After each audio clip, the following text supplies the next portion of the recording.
I'm here with writer and attorney Harbani Ahuja. She's ICAAD's artist in residence, and she's the creator of the Dicta poetry series. Harbani, can you tell us what first gave you the idea to create poetry out of Supreme Court case decisions? Yeah.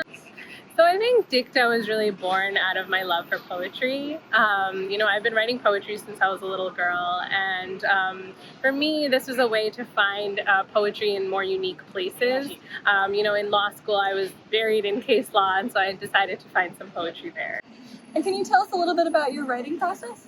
Sure. So my writing process with Dicta is quite simple. I select a Supreme Court decision, I select a page from that decision, and I black out everything except for some words, and those words form a poem.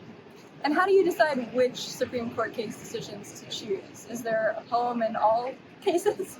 I like to think there's a poem in every Supreme Court case. I think it's just a matter of finding it.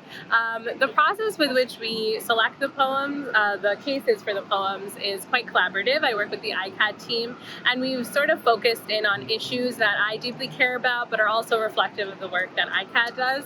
So some of the themes that we've chosen include rights of Black people and rights of women. And within those themes, we've selected cases that sort of highlight the struggle for human rights in this country over time, but also some of the progress that we've made. How would you say working on this series has affected your relationship with the law and as a lawyer? Yeah, so I think that, as attorneys, we're taught to really focus on the letter of the law. What are the facts? What is the issue? What is the holding of a case? And how can we apply those legal principles in the future to future cases? And I think that case law exists in a larger context, and that's really important to consider when we think about case law. And so, for example, we have to think about some of the biases that exist within the judiciary and the legislatures. We have to think about, what people in power at that time deemed to be morally right and wrong. And that is definitely exists within the context of a case. It's just not necessarily seen on the page. So that's what I'm really trying to pull out with Dicta. Absolutely. And what would you say these poems mean to you personally?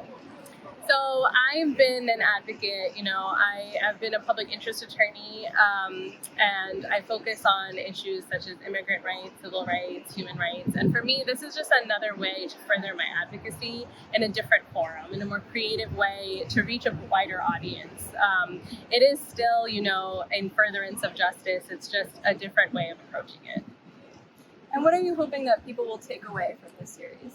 So my goal with Dicta is really twofold. I think the first is to make the law more accessible. I think people don't typically, pick up Supreme Court decisions and read them for fun. They're very, they're filled with legal jargon, complicated legal principles, and people don't really feel like they can connect with them in a meaningful way. And so my goal here was really to pull out through poetry, an easier way to connect with the law.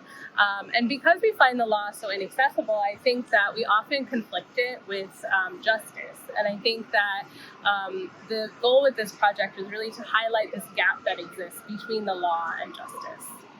Well, thank you so much. We look forward to seeing the entire series. Thank you.